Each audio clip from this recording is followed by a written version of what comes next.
thing rather than making it a Mickey Mouse style production. And I know Disney don't run everything, but they own it all, so they've got the overall say.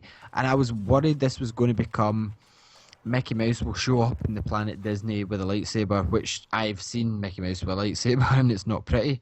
So the fact that they have done this well, animated it well, the whole first story captivated me. And like Yogi, I think Yogi said earlier that all the characters, they engrossed you. They captured you instantly. Not one of them can you pick as your favorite. Like you two were struggling, you chose the robot. I was sensible and I chose Sabine. But that may be a Sabine versus Chopper argument later on. But I mean, every one of them, Chopper, I totally agree. He's like, so, pardon my French, Obi-Wan Kenobi, God rest your soul up there in Jedi heaven, but he seems better than R2-D2. You can, he winds up Ezra. He's like, he's almost, I know this is a wrong word to say, but he's more vocal, you know, and you can get what he's trying to say. The animation is brilliant. The whole thing, like Zeb being against Ezra getting picked up, and then Ezra gets picked up, and Canon, kind of the silent, mysterious, like Ross was saying, he was interested in Canon's background. How can you not be interested in this guy in the background who turns around and goes zoom in the middle of a stormtrooper assault? It was so badass the way he done that. Do you not think that, Ross? Like in the middle when he goes, something will give us away, and he goes, yes, it's me, and he went boom. Oh, and on the planet Kessel when they were doing the thing. Oh no! The best bit of that entire scene was when Mr. Amazing Chops Man turned around and goes, "Focus your fire on the Jedi," and I was like, "Oh my god, I'm in a Star Wars film. This is amazing." Is that what's that guy's name? Is it Agent Callus? Yeah, Agent Callus, but he's called Mega Awesome Chops Man in my mind. Okay. He's got the badass sideburns. They're amazing. He's got a helmet that fits his sideburns. He's like, oh, you know what? These sideburns are not getting damaged when I'm in a fight. I'm making a helmet just for them. I read the backstory on him, and apparently he was in a terrible fire, and they had to do some kind of weird skin graft, and they took some of his butt hairs and put them in his sideburns. That's now canon, right? What your sideburns? That's part of the new Disney retcon. Right, I'm going on Wikipedia and I'm editing that now. What hair sideburns? He does have crazy awesome chops and a helmet as well. It's amazing. He does indeed. But yeah, the first episode was amazing. It gave me everything I wanted. Like I was saying, I genuinely, and I fully admit it, this Clone Wars movie, when it was on Sky, and I rented it on Sky, I fell asleep. And I know it was in a split shift, Ross, and you know Chef ain't easy, but it dulled me. And this was like, I'd say 3 o'clock in the morning, and I was sitting watching it. I went, oh, this is going to be rubbish. And 10 minutes in, my eyes went, I'm instantly interested in every one of these characters. So Disney, hats off to you. Fantasia, hats off to you. You've done a stellar job, or you've let a team do a stellar job. I cannot believe how well they have done in this show. Like, I asked some girls at work, do you know what Star Wars is? Yeah, it's that boring thing with the Starship Enterprise. I went, there's reasons I do not talk to you, you know, because it's so unexplainably good for me. I was so worried about this show, and I could never explain this sort of happiness in 42 Level 1 because I have to talk to Andy. But, I mean, you guys, I was like, alrighty then. And I almost wanted to go to Paris. I nearly booked a flight cheaply just to high-five Mickey Mouse. It's as close as you're going to get to touching Walt Disney, just to go, your legacy's done well, finally. You know, you've mucked up a lot. You've done bad things in the past, but you've done this right. Anyway, episode 1, we got the ghost ship, which kind of looked like half of the Millennium Falcon. and they all call each other Spectres. Yeah. Which is kind of Ghost Recon like, and I loved it. I do not have any problems with introducing people to Star Wars via this episode now. Don't know about you guys. I have no qualms whatsoever. I think it's cool that they're using call signs, and it shows that they're very organized. Immediately you get the sense that they've been rolling together for a long time. There's a high level of trust. So seeing that camaraderie right off the bat, again, makes you want to find out more about them. You feel invested in the characters right off the bat. In fact, this series makes me want to go back to the Clone Wars. So now I'm screwed because I'm gonna have I'm probably gonna end up having some really hardcore marathon sessions eventually, probably very soon. Yeah. So episode 1 is out the way. It gets about 5 lightsabers out of 5 from all of us, I'd say. 5 lightsabers, aye. Yes, 5 lightsabers, definitely all round. Yeah. Yogi, 5 out of 5. I'd give it 2 tentacle hair pieces. Which is equivalent to 5 out of 5. So Yes. after we got Spark of Rebellion, of course we got Droids in Distress, which the crew, they're kind of like a ragtag crew. If you can imagine, if you've never watched Star Wars before or anything cartoon related, and you must know who Han Solo is. It's Harrison Ford. He is Han Solo. So if he got a crew that wasn't the Joker, I mean, sorry, Luke Skywalker, he would have benefited from this sort of crew. And it's basically like the two sides of the galaxy, two sides of the planets. This is Han Solo's doing one thing with Luke, and obviously it was years later, but you've got Ezra, you've got Kanan, you've got Hera, you've got Sabine, I mean, Zeb, everybody.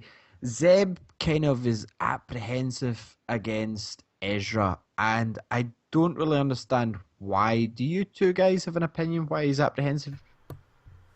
Yeah, he seems to be warming up to him, especially after save his butt. But even after that, he's kind of like, I think there's gonna be some kind of backstory where maybe he doesn't get attached to little kids because he may have experienced loss. I mean, I don't know how dark they're gonna get, but maybe he was a daddy or they had a young person in the crew before and they lost him, and that's why he's kind of avoiding that attachment. That's the only thing I can think of that makes sense. But again, I don't know how dark they're gonna go with that story. Yeah. See, I'll kind of go with that. That's what I kind of thought. So I'm kind of hoping that's the way it goes down. But in this episode, we got C-3PO and R2-D2 himself. What was you two guys' opinions on R2-D2 and C-3PO appearing? It's they've basically made me hate C-3PO to my outer core. Like Do I you can't. know the Yeah, Do you know I the can't. one I thing can't is- look at C-3PO any longer after he betrayed the thing. He blatantly, he just phoned up the Imperials, and you're just like, "Aye, I'm over here. Come get us all." And I was like, "Oh, I mean, Yeah. we all know C-3PO doesn't know what's going on and doesn't know exactly what's happening. But I mean, Do you know what I see? I thought that was a wee bit C-3PO too and far." R2-D2 is Andy and Fraser, and I'm their Luke Skywalker guiding them through the galaxy. But C-3PO being Andy, obviously, but I mean, C-3PO is still played by Anthony Daniels. maybe, I mean, maybe not. I think maybe Disney, the writers sort of wrote C-3PO in a wee bit harsher than they should have, in the sense that, like, fair dues, he doesn't know exactly what's going on around him. But I didn't really see C-3PO as a droid that would, immediately, No. like, phone up the Especially Imperials. after watching, I don't know if any of you guys watched the cartoon series when you were younger. Droids. No, I don't think I did. Droids was amazing, and they had a comic book, and I actually read Droids before I seen Star Wars, and it was about C-3PO and R2-D2, and they were in junk planets, and maybe they visited the Rossphere, and it was they melted the the battle droids, but I can't remember that far back, but it was really good, and you're correct, like they completely played C-3PO out of character at that point from what we've seen him as. But I mean, it was good though. I mean, like, it was great to sort of see the characters, and it wasn't, again, like as Yogi also briefly said earlier on. It was good to sort of Unlike Gotham, it was good to see them bring in existing characters, but better that way. Like, but in a sort of easier and more sort of subtler way than Gotham does. It felt right, and it made sense to have R2D2 and C3PO there than, for example, when Gotham like throw in Poison Ivy type ideas. So, um, No, well, but Yogi, what did you think of and C3PO? Even though you say you're a massive R2D2 fan, you like Chopper. Do you think they were necessary, or do you think they were thrown in to keep the fans there? I think it was necessary. Just I hope they do more with that, and not just have it be a one-off. And did you notice that through C3PO's leg was already messed up? Like, he's always getting silver. damaged. Yeah, but his leg's always been silver. They Yeah, never but changed his leg. they repair him several times though, if I recall. They So do, and they wiped his mind at the end of episode 3. I think Obi-Wan told Bale to wipe his mind. Was it? Yeah, and Bail Organa's kind of creepy after I'd watched Sons of Anarchy quite a lot, and I rewatched it. I was like, yeah, I can't see you in the same way, essay, I mean, that was another thing. Seeing Bail Organa in episode 2 did sort of finally give you a bit of an idea of the wider picture of what's going on. Like, I can see Rebels being very personal in terms of following the crew, and I think that's how this season's going to go ahead, is the fact that we're going to get bits and pieces where they're going to be inadvertently. It's almost like, I know this won't happen in the season, but using this as a sort of like as an example, it'd be almost like they're suddenly in the mix of fighting off a whole load of TIE fighters. Then just as they punch into hyperspace, you see the Death Star blow up. Like that. It seems that's the kind of. I think that's the way Rebels seem to be playing down, is the fact that we're going to see these wee snippets. Maybe next time we might actually see them, like, fly past the Corellian cruiser that has Princess Leia on board. Like, maybe things. I mean, maybe that's a wee bit too close to episode 4, but 14 years before, but, so we've got a long time. But it was that idea. I think that's the kind of idea that I think they're going to do. Is that I definitely think we're going to get, like, every so often we're going to get like a wee hint as to how the overall picture is playing out. Maybe not on the Rebel side, but we could see a wee bit more on like Darth Vader. We could see a wee bit more about what's going on with the Empire in the Senate. I don't think the Senate has been dissolved at this point. I can't remember exactly, but yeah, see where I'm coming from, that way, and it was very interesting. It was very cool, and you kind of like, you got so wrapped up in this crew, and then it was a nice sort of touch to kind of go, oh yeah, I forgot about everything that's actually happening in the galaxy because I've been so invested in these characters. You're like, oh yeah, Bail Organa, it's like, shit, I totally know about that, So we should probably give a little bit of background, because I almost forgot completely about Senator Organa, and then I'm like, wait a minute, that's a big thing, because he's still right now in the storyline in Rebels. He's still the owner of C3PO and R2D2. R2D2, yep. Because obviously, at the end of episode 3, Darth Vader's children were being born, and Anakin Skywalker's children were being born by Queen Amidala and or Princess Amidala, however you take her. And I just take her as Wooden as an actor. But I want to know how I would take her. There you go. Had to be said. Yeah, that was a lead-in. That was a bad lead-in. Wait, you guys are not Natalie Portman fans? No. Oh, fuck yes. No, not for me. Black Swan, hell yeah. Anyway. That film, I had to leave. I watched that at the cinema and I had to leave. Brilliant. That was the last time I let my missus choose a film, and that was about 3 years ago. So no. Anyway, basically, Bail Organa is the adoptive parent of Obi-Wan Kenobi.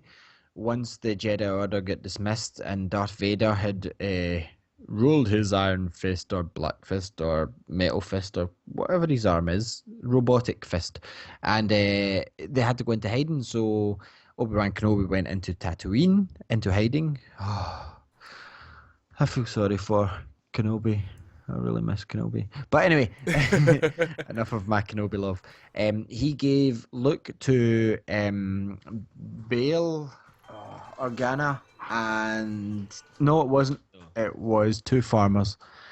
And anyway, we'll get into Ross will cover that in a minute, but I'll cover the Princess Leia side. They gave it to Bail Organa, and she became Princess Leia Organa, and she did not know about her brother, twin brother Luke, which gets separated from her to moisture farmers. Ross. Yes, Owen and Beru, Luke Skywalker put towards them, and then obviously. Do you know what? I never got that. Like, Princess Leia got the Organa surname. Why did he get told his real surname when Obi-Wan Kenobi staying round the corner?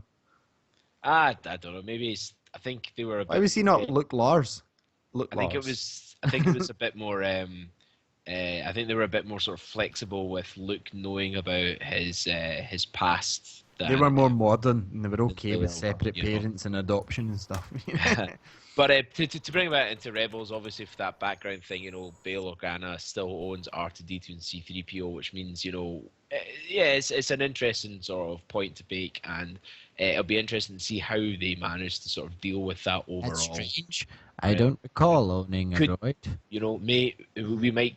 Is this going to be the last we see of C3PO and R2D2? I think not. It'll be interesting to see how we're going to see them again, and whether or not that's the first step towards the crew of the Ghost slowly or inadvertently making their way towards the Rebel Alliance. I mean, Sabine seems to already know a bit about them by spray painting the logo quite a wee bit. So, well, do you think that that's her inadvertently creating the logo, and do you think that the Ghost crew, both of you guys, this is to Yogi and Ross, do you think that they might be inadvertently creating the Rebel Alliance, even dismissing the Force Unleashed, because never mind the perfect backstory, but do you think that they might be inadvertently creating it? Mm-mm.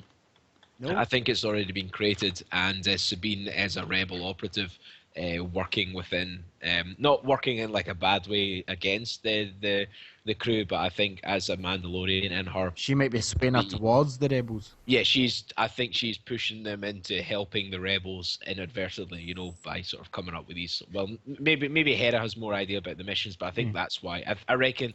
Sorry, I'll bring myself back. Yes, Sabine is definitely, I think, a Rebel operative. Yeah, I disagree, but Yogi, what do you think on that? Do you think they're creating the Rebel Alliance? Do you think they're just going to fall into it, or?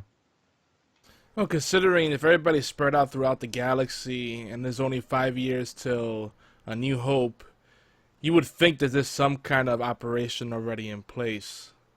Because I don't think 5 years is enough for something that structured to come together. I would like it to be like that. I would like it to be kind of like accidental, but there's people here and there that are leading their own individual units, and then they combine their efforts. That'd make for a great story, and then they can spread it out over several seasons, right? Mm-hmm. But like 5 years, I don't see that being something where, oops, I created this rebel thing. Okay, cool, let's go. So I don't know. Like you could still have that story idea in the sense that although the Rebel Alliance has been created, they might not know about it, and they inadvertently do, as you said, like have their own sort of like mini, sort of like anti-imperial thing, and then because of that they sort of like flag themselves up to the Rebels, who then like sort of fold them into the main sort of like ranks of. I do see what you're saying, Ross, but I don't. Like Yogi said, I don't see it happening this soon. I think it'll be a few seasons down. I don't know. Oh yeah, definitely. I'm not thinking it's going to happen. I'm just thinking that these subtle hints are pretty much proving that somebody. I mean, like, there's got to be a specific reason why R2D2 and C3PO were there on that right, like sort of like on the right sort of ship at the same time as the. Oh yes. So I reckon Sabine has been in contact with the Rebel Alliance and has sort of like has arranged this sort of meetup there, and I think it's almost as if the Rebel Alliance are keeping tabs on the crew of the Ghost to see whether or not. It depends. Like, I would still love to believe in Gallimatic. Like, he's a beloved. No, you laugh, but he's a beloved character. Like, and he was a brilliant character. And he was canon at the time, and as was a lot of things. But I mean, Gallimatic, if they could in season 3, maybe even Gallimatic suggesting they go to a certain place, and them going in helps the Rebel Alliance. Like, never mind Gallimatic. It's just my fanboyism coming out. I can't beat Starkiller. I just want a program with Starkiller. But if it's going to happen the way that you're thinking, Ross, then it would happen sooner than we hope. But I don't think that Sabine is anything to do with that. I think she might have her own backstory and development that's going to come through. And I think it's going to open up the Mandalorian world a whole lot more and maybe envelop the Mandalorians into the fight, perhaps. Because they were a repressed race during the Empire's reign. And I would love to see a bit of more of the Mandalorians than we've seen in the Clone Wars. I mean, I know we've seen a good bit of it in the Clone Wars and it was nice, but I would like to see it further. I want to know their ethics, their back. I want to know everything about Mandalorians. Sorry, Boba Fett fanboy coming out. I can't help it not fanboy over Star Wars, but you know what I mean? I want to know more.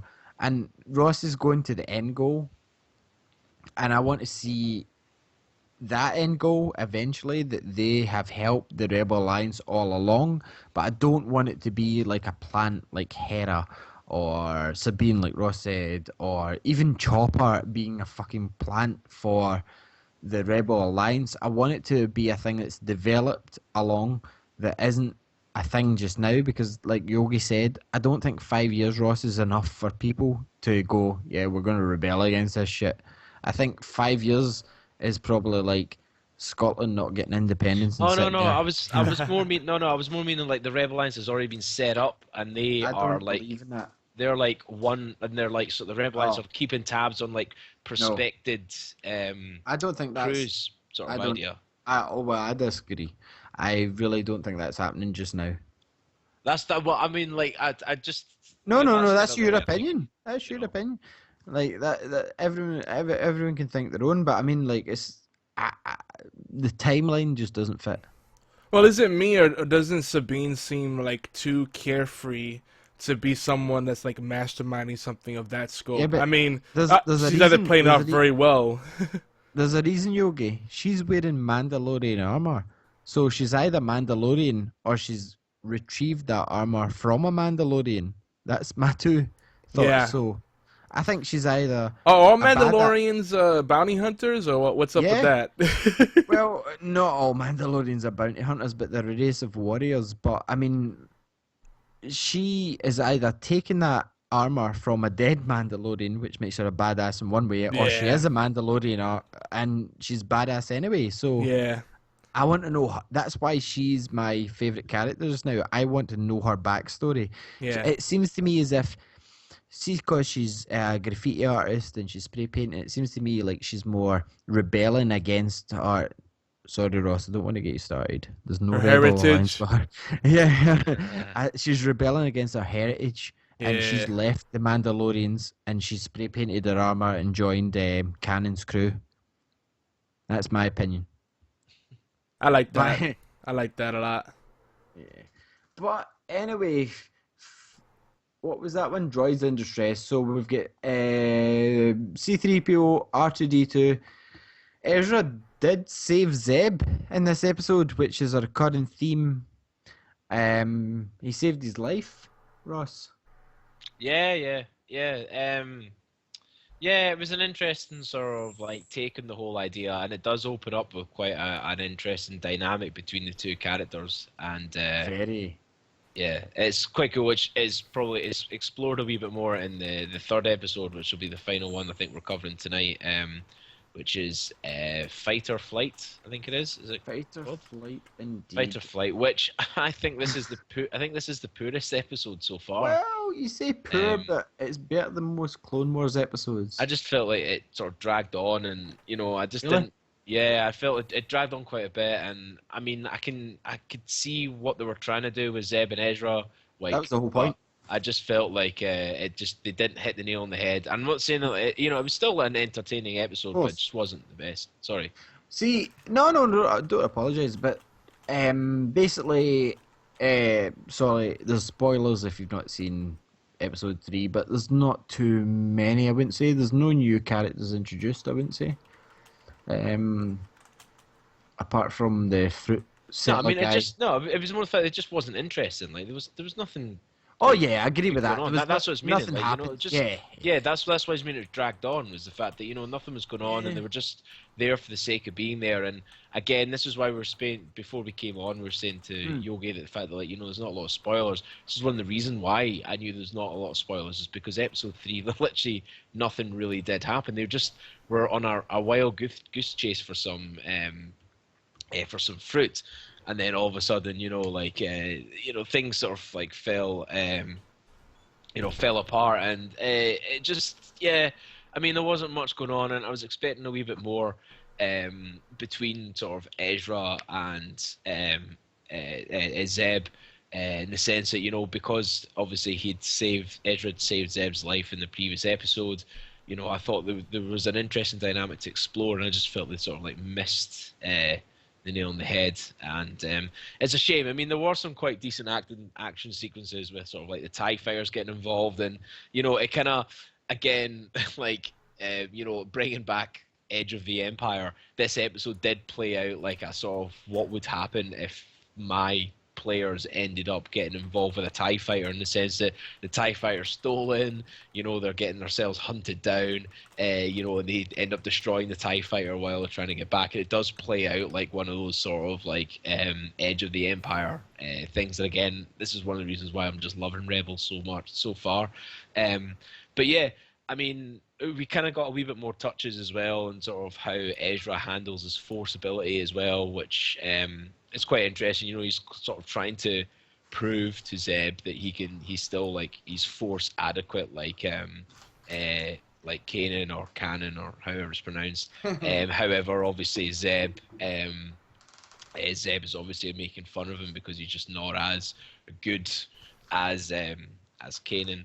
So, but yeah, I mean, at the end of the day, it was just, yeah, I mean, the only kind of, yeah, I just didn't particularly, it just didn't do it for me, I suppose, which was a shame. But at the end of the day, though, I mean, every episode always has to have a wee sort of down point, and I think just because how spectacular the first 2 episodes were and how much information we were hit with in such a good way, that it was obvious that maybe these are going to be one of those sort of like downtime episodes that happen, Yeah, you can't avoid the filler and the fluff. It's Someone in like the chat, episode. Yeah. someone in the chat is insisting that I mentioned that Sabine got adopted into the Mandalorian community, supposedly. Okay. That's another. We didn't explore that avenue, but they're been... saying with such confidence. They're like, Yogi, she was adopted. How do you? What's your source, Mister? In all honesty, right, I've been searching away and I've been using Wikipedia, and I've not seen it. I'm not disproving the listener, but that's an interesting point though. Like adoption could be quite interesting, sort of like way to do it, maybe, but then that could open I will up say one point about this episode, Ross. And Yogi. What did we learn from this episode? One thing. A stormtrooper can be taken fruit by a 9-year-old child. Yeah. Oh, that was funny when the stormtrooper did go. You did all this for fruit. Yeah. So I get what Ross is saying. I do get what Ross is saying. This was kind of a down episode, but I'm comparing this to the likes of Arrow and good shows, and this is a good show as well. But it's got to rein in to the selling the toys market, which is from the ages of 40 for me down to, It was mainly an episode to emphasize the fact that Ezra and Zeb got a relationship out of it. Yeah. Yeah, they got closer together, and again, it explored a wee bit more sort of the episode afterwards, which obviously we're not discussing tonight. But yeah, I mean, it did set up with quite a good thing, and it was kind of quite cool to see them both sort of like even on the whole sort of like life-saving idea. And yeah, I mean, it does have its positives, and it essentially moved the story forward along. Yeah, which is a good thing. But you're right. And for an action-packed 2 episodes, it's a lull. You're completely correct. But I wouldn't call it a bad episode per se. I would just say it was a not so action-packed episode, because obviously Hera sent them out. She knew what she was doing. She knew they couldn't get the fruit there. So obviously they maybe had a tip-off that they could get was it Meluran fruit, um, Malurin. Meluran fruit, and Sounds I mean, fancy, like it's infused with some rum. yeah. Well, it's vodka now that I'm infused with black vodka. So, yeah, Blavod it's called. It's rather nice, but I don't think you can get it where they were. So, the um, the one thing I wanted to point out in this episode, Ross, and me and Ross agreed in this, Yogi. Which Disney character? Oh, you haven't seen it, but which Disney character does Ezra remind you of? It reminds me of someone. I can't quite pinpoint it. Maybe Obi-Wan X2. What? What are you on Shrunk. about? Oh no! The Disney song, "A Whole New World." Oh, Yes. Ariel? No, No, Aladdin. man. That's Looks like Aladdin. Ariel? You trying to say he's a ginger with his hair dyed? No, Aladdin. That wasn't Aladdin. A Whole New World. It was. No, A Whole New World is Little Mermaid. Nope. Little Mermaid was. I wanna be where the people are. I wanna see them dancing. I don't know what's like more troubling, the fact that we're discussing Disney movies, or the But I fact knew that that was- Alistair seems to Yeah. really know his stuff about I Disney know, he movies. carries the tune No, quite no. well. Aladdin was A Whole New World. Oh, Gosh, I got all my Disney movies mixed. Dude, you have to understand. I have youngins of all ages, and this is a Disney household, so it's like everything's garbled up because it's like back to back to back Disney, and if it's not Disney, it's Times the Train. and we're back. My recording stopped there. Uh-oh. Do you have a whole recording this? I have the video I could patch together because I got disconnected from Twitch about halfway through it. Could you rip the MP3 from it? Yeah. Awesome. Do That'll you- do. No. Well, anyway, I'm recording anyway. But Aladdin, he looks like Aladdin. His hair is like Aladdin. His behavior is like Aladdin. The fact that in this episode he steals fruit and looks like Aladdin. He's got the big eyes too. Yeah. Yeah. You know, I see it. Yep. It was bothering me. I'm like, he's mischievous, kind of quick on his feet, light on his feet. This reminds me of someone. Prince catch. Ali, Alia, Baba. But then again, though, I suppose that's almost like a Disney trope. Is that Aladdin style like character?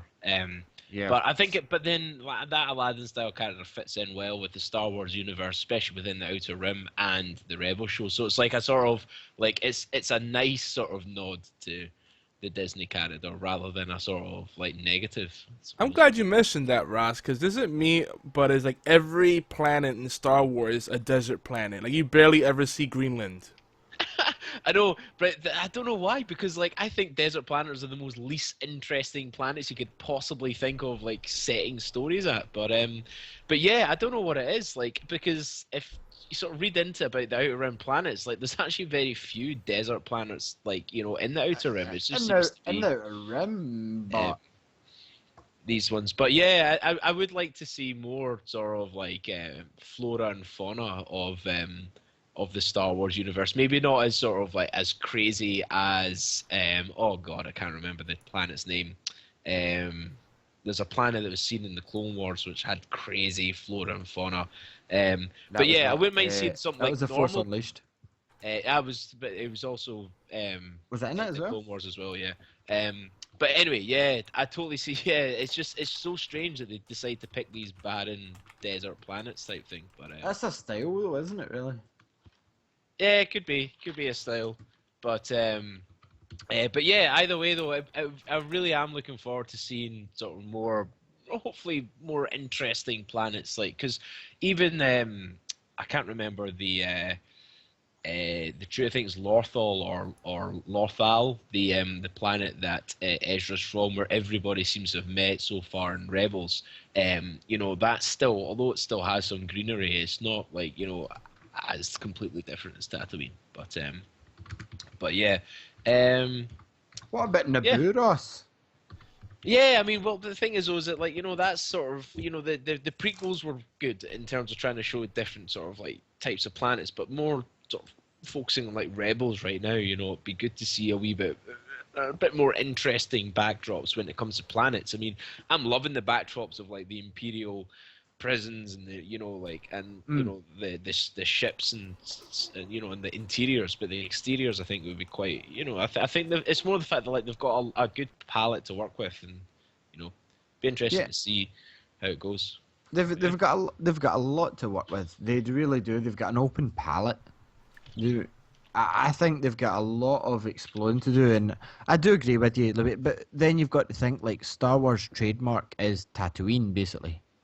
That's their desert planets is what they go for. Yeah, But I suppose Yeah. they're probably just sort of trying to slowly break us into these new planets. I suppose like if you went straight from say, yeah, it if you would be too started out big a like jump. yeah, I mean like if you started on something like the Forest Moon of Endor type idea, people would be like, oh, like say for example, was it called Endor or something else? People going, well, hang on a minute, this isn't the Star Wars we know. We're used to seeing the dual sun planet, desert planet type thing. So they're probably starting out with that way. And I mean like we're only 4 episodes in, so. Um, I'm really looking forward to see what else to do. And as we just said, they're sort of like they've got a canvas to work with, and it's like an unaided thing, and un charted lands. And yeah, I'd be interested to see how it goes. So, what do you two guys want to see from this series? Like, I would. This is my main thing.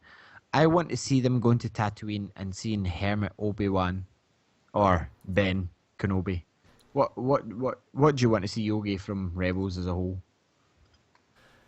Obviously, I'm a big fan of Obi-Wan Kenobi, and we have someone in my co-host from Horseplay Live, Obi-Wan X2. He's a huge fan, so I think right now he's like he might have to change his pants in a few minutes. But yeah, I think if it keeps going, the pace is going at, I'm happy with it. The biggest thing would be introducing the new locations. Some of those fringe planets that the Empire perhaps has overlooked. That'd be neat to see thriving worlds, thriving cultures that have not been adulterated by the taint of the Empire. I would also like to see like maybe sympathizers with the Old Republic, with the rebel movement, people in the Senate, and people in high places that are maybe play double agent roles and stuff like that. I'd like to see more of that kind of thing too. I think that makes for good storytelling. Awesome, Ross. What about yourself? What would you like to see? Chopper versus Agent Callus. Chopper just going toe to toe with Agent Callus, man. That'd be amazing. That would be badass. Like, just be. I'd like to explore a bit more of the dark Jedi type thing. Like who is the Inquisitor? Like how in relate. Obviously, we know via a lot of the interviews that have been said that he is seen as Darth Vader's attack dog, but surely there's more to him than just being an attack dog. And we haven't seen a lot of him so far. Obviously, just mentioned the 3 episodes that we've covered. We haven't seen a lot of him, and yeah, I'll be interested to see that. And again, I'm looking forward to just seeing the visuals of places that we've only maybe verbally heard of through the Star Wars universe. I'd like for example, like we saw Kessel for the first time, visually, and I'd like to see other places, sort of, like Corellia would be a nice one to see, sort of visually, and yeah, like the different places. And I know like Clone Wars really covered quite a lot of that as well, but there are places that they never really covered, and yeah, I mean, I like the idea of the political intrigue as well, but yeah. Um, Pretty much, yeah. I'm just going to stick with Chopper versus Agent Callus. He'll shave his sideburns off, and then he'll get mad. No one touches the sideburns. Ross can be known as the barber of Rossifere. That'd be awesome. Now, you mentioned the Inquisitor. We talked about the Inquisitor a few times, and I feel like that's the one thing. If I had to, like, be that guy and complain about something, it'd be that. Like they showed him, and I felt like I was supposed to be like, "Holy shit!" But then I was like, "Okay, cool. It's a guy that's wearing like a really neat suit.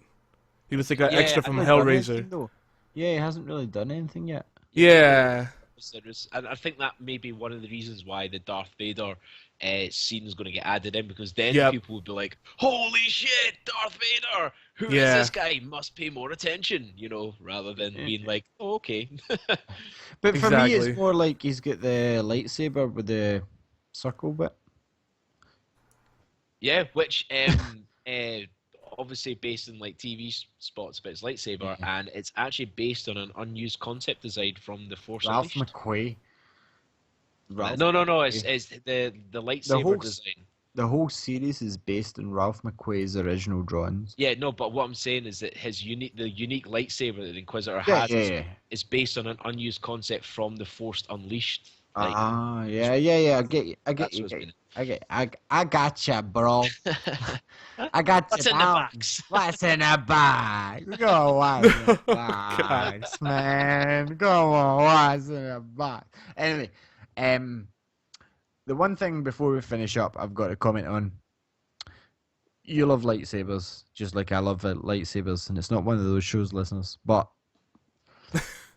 Canon seems to take the top part off his lightsaber and screw it back on. I mean, I'm a lightsaber aficionado or aficionado or whatever you want to pronounce it as. Aficionado. I love lightsabers. I've seen a lot of lightsabers in my life, man. It's been a hard life. You don't want to end up in here like me. But what do you think of that? It's kind of strange to me, the fact that like the top part of his lightsaber screws off and he constantly screws it back on. I think it's just a different. I suppose it's just an added quirk to just the generic sort of lightsaber design that he has. Why does he do it?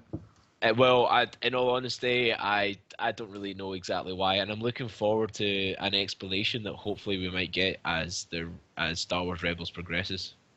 Maybe it's just as simple as if they catch him with the lightsaber on him, they won't know how to work it because they'll be missing its power source or whatever. It's like a key to unlock it. So it's one of those things like, they'll like find it on him. It's like, what's this? Are you a Jedi? And then he's like, no, it's just a can opener. See? Just now I want a lightsaber that's disguised as a can opener. It'd be so good. That'd be super handy, man. Yeah. I'd buy like 10 of them at least. It's a bit like the Star Wars Robot Chicken where he has like the mini lightsaber to shave himself. It's quite funny. But yeah, it could be. I'm going to bank on Yogi in that one. It could just be as simple as that, as detaching it in order for the power source to be, and for it to be not as recognizable as a lightsaber, possibly. That's true enough. So, all in all, synopsis from everyone. I will go first. Episode 1, 5 out of 5. Episode 2, 4.5 out of 5. Episode 3, 3 out of 5 lightsabers. Ross? Episode 1, 5 out of 5. Episode 2, 4 out of 5. And episode 3, 2 out of 5. Yogi? I'd say 5 out of 5 for both 1 and 2. And 3, I don't want to rate it because I have to give it another go. It did seem a little on the slower side, but I see why they're doing it. They're trying to do more character development. Yeah. So anyway, we are going to wrap up the show, and I don't think this show needs any plugs apart from if Yogi wants to do any. Not really. I mean, catch us. Ali's gonna be joining me on Time and Whammy Tea Time, hopefully more often. Saturdays at 12 p.m. Eastern, 9 a.m. Pacific, and that's 5 p.m. in London. And then, it'll be 7 o'clock or 8 o'clock somewhere in the world, I'm sure. And, we try to do it right before Doctor Who, because we do predominantly talk about Doctor Who.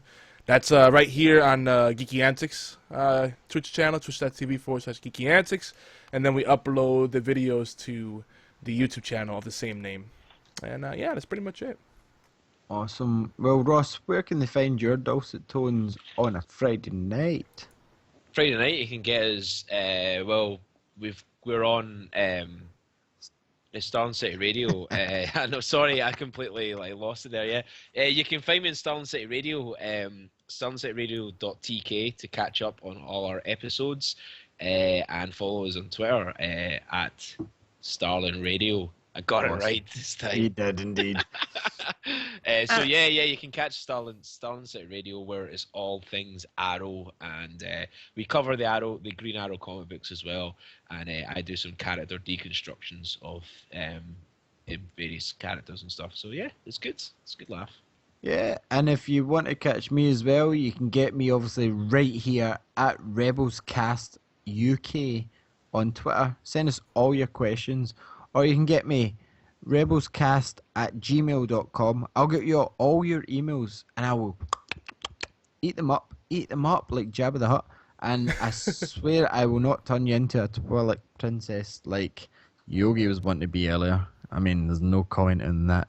But you can get me also on 42 Level 1. If you Google that, I'm sure you'll find us. But support Geeky Antics. It's a good network. Yogi Zilla himself is a good guy. And Starling City Radio, obviously, like Ross said. But anyway, this has been the first episode of Star Wars Rebels Cast UK. And you can find us here, same place, same time, next week. Thanks, guys. Thank you very much for listening. May the Force be with you. Or maybe Always. not. Always. Okay, cool.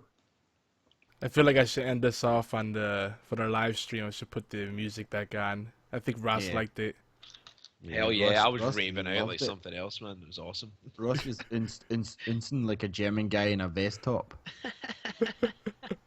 I'm gonna play one more time for you guys, and then for those that are in the live chat here, we're gonna be doing Horseplay live after this. So sit tight. Yeah. Here you go, guys. It's for you. Horseplay.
So yeah, I wonder how many of us are picturing Sabine or Hera doing some pole dancing.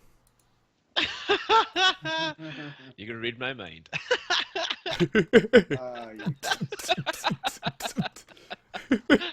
Wanna buy some death sticks? You don't want no death sticks.